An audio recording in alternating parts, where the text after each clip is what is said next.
Hello, hello everyone.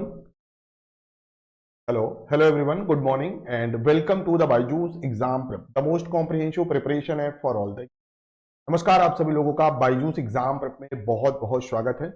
जैसा कि आप लोगों को पता है, आज का ये जो हमारा सेशन है ना, वो कंप्लीट स्ट्रैटेजी को लेके कि आखिर हमारी क्या रणनीति होना चाहिए प्रीलिम्स से लेके इंटरव्यू तक की। आखिर प्रीलिम्स या प्रारंभिक परीक्षा से लेके साक्षात्कार तक हमारा क्या प्लान होना चाहिए कि हम अच्छे नंबर लाएं और अच्छे से सिलेक्ट हो जाए। बातें क्लियर है क्या सभी को?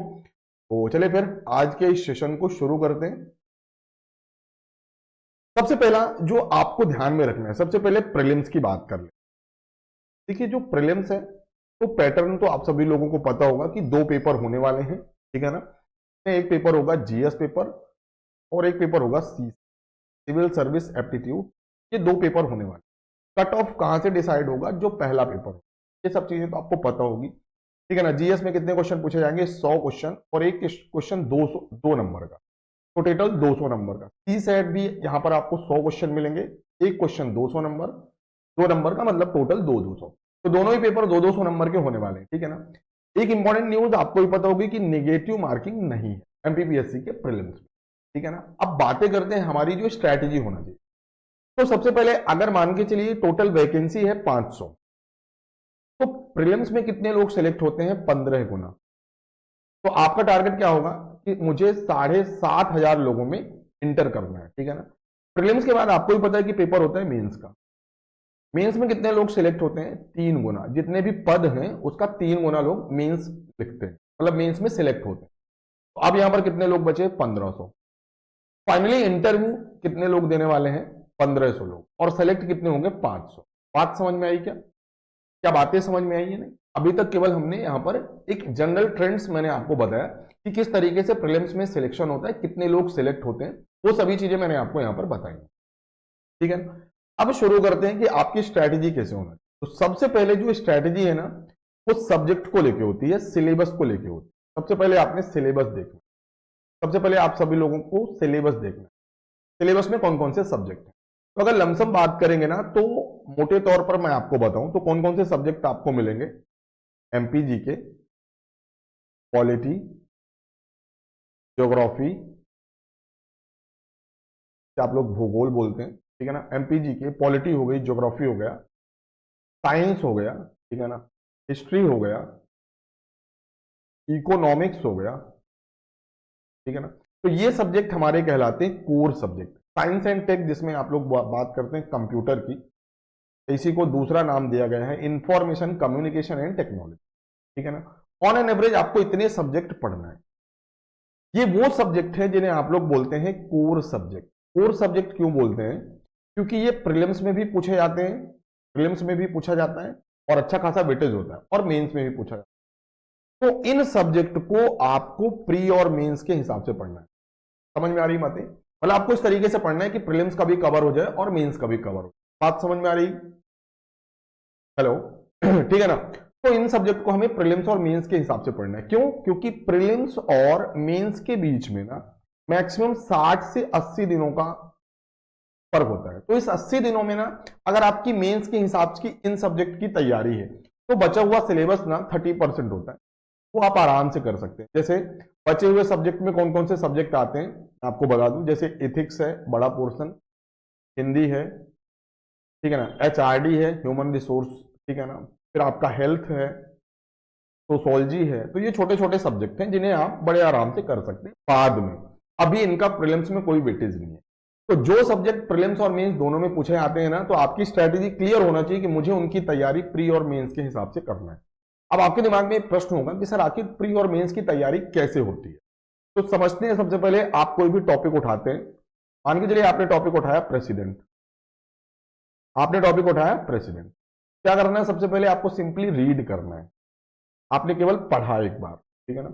जब दूसरी बार आप पढ़ते हैं ना, उसके नोट्स बनाइए। उसके क्या बनाइए? शॉर्ट नोट्स बनाइए। जब आपके नोट्स बन गए ना, तो फिर आपको उसकी एमसीक्यू प्रैक्टिस करना, मतलब उसी टॉपिक से रिलेटेड आप पुराने साल के जो क्वेश्चन है 20, 25, 30, 40, 50, 100 कर लीजिए, और फिर इसी टॉपिक से मेंस के क्वेश्चन लिखने की कोशिश कर। तो इसको बोलते हैं स्मार्ट स्टडी। मतलब आपने थ्योरी भी पढ़ लिया, आपने क्वेश्चन आंसर भी लगा लिया और आपने मेंस की तैयारी भी। तो इस तरीके से सब्जेक्ट को पढ़ने की आपकी अप्रोच होना चाहिए हर एक सब्जेक्ट, है ना। अब दिमाग में आता है सर कि आखिर मैं किस सब्जेक्ट को कितना पढूं, तो उसके सबसे पहले होता है एनालिसिस, कि आप ये देखिए कि किसका वेटेज ज्यादा है, किस सब्जेक्ट से ज्यादा क्वेश्चन पूछे जाते हैं, ठीक है ना। जैसे देखेंगे, अगर बात करेंगे एमपीपीएससी की, तो सबसे ज्यादा वेटेज आपको मिलेगा एमपीजी के, ठीक है ना। फिर आप देखेंगे पॉलिटी, ज्योग्राफी, इकोनॉमिक्स और साइंस एंड टेक, ये वो सब्जेक्ट है आप कम समय में अच्छा कर सकते हैं, अच्छे नंबर ला सकते हैं, ठीक है ना। तो हमारा फोकस भी सबसे ज्यादा यहीं पर होना चाहिए। जब भी आप पढ़ेंगे तो मान के चलिए अगर आप 10 घंटे का टाइम निकालते हैं कि मुझे दिन में 10 घंटे पढ़ना है, तो सबसे पहले आप क्या पढ़ेंगे, एमपीजी के पढ़ेंगे, ठीक है ना। कितने घंटे पढ़ेंगे, 4 घंटे। फिर आपको पॉलिटी पढ़ना है, डेली पढ़ना है, ठीक है ना। ज्योग्राफी पढ़ना है, फिर आपने मान के चलिए साइंस पढ़ लिया। तो कोई भी सब्जेक्ट पढ़िए ना, मतलब एक साथ 4-5 सब्जेक्ट पढ़िए, बांट के पढ़िए। इससे क्या होता है ना, इंसान बोर नहीं होता और धीरे धीरे धीरे धीरे हर एक सब्जेक्ट हमारा पूरा होता है। मैं बार बार आपको बोलता हूं, अननेसेसरी आपको हिस्ट्री के पीछे नहीं पढ़ना। हिस्ट्री पढ़ना है ऐसा नहीं है, क्योंकि जीएस पेपर 1 जो मेंस का होता है ना, वहां पर 150 नंबर आपके हिस्ट्री से आते हैं। तो वो चीजें मैं आपको नहीं बोल रहा कि हिस्ट्री पढ़ना ही नहीं, पर अभी मत पढ़ना। शुरू में आप हिस्ट्री पढ़ोगे ना तो कोई काम का नहीं है। क्यों? क्योंकि देखिए हिस्ट्री आपने पढ़ा तो हिस्ट्री में पढ़ेंगे सबसे पहले एंशियंट, फिर आप पढ़ेंगे मिडाइवल, फिर आप पढ़ेंगे मॉडर्न, ठीक है ना। प्राचीन इतिहास, मध्यकालीन इतिहास और आधुनिक इतिहास। अपने आप में जो हिस्ट्री है ना, 1 महीने लगते हैं पढ़ने में। कितने महीने? 1 महीने। और इधर मैंने आपको जो बताया ना, उस 1 महीने में आप 5 सब्जेक्ट कंप्लीट कर सकते हैं। एमपीजी के, पॉलिटी, ज्योग्राफी, ये छोटे सब्जेक्ट हैं, फैक्चुअल चीजें पूछी आती हैं, ज्यादा बड़ा सब्जेक्ट नहीं। लेकिन हिस्ट्री अपने आप में बड़ा सब्जेक्ट है, ज्यादा फैक्ट है, ज्यादा डेट्स हैं, ज्यादा डेटा है, तो याद करने में भी मुश्किल है। सबसे पहले बाकी सब्जेक्ट करिए, फिर जब लास्ट में आपको हिस्ट्री उठाना, ठीक है ना। बातें समझ में आ रही है क्या? बातें समझ में आ रही है नहीं? ठीक है ना। तो ये रही हमारी सब्जेक्ट को लेके स्ट्रेटजी। अब जैसा कि मैंने आपको बताया, किस तरीके से अगर आप पढ़ते हैं ना कि प्रीलिम्स और मेंस साथ में, तो आपका प्रीलिम्स हो गया, आपका प्रीलिम्स मान के चलिए सिलेक्शन हो गया। अब आपके पास कितने दिनों का टाइम है? 80 दिन। 80 दिनों में सबसे पहले आपने क्या किया कि जो बचा हुआ 30% सिलेबस है, जैसे एथिक्स है, जैसे हिंदी है, जैसे एचआरडी है, इन सब्जेक्ट को आप क्या करेंगे? तुरंत कंप्लीट करेंगे।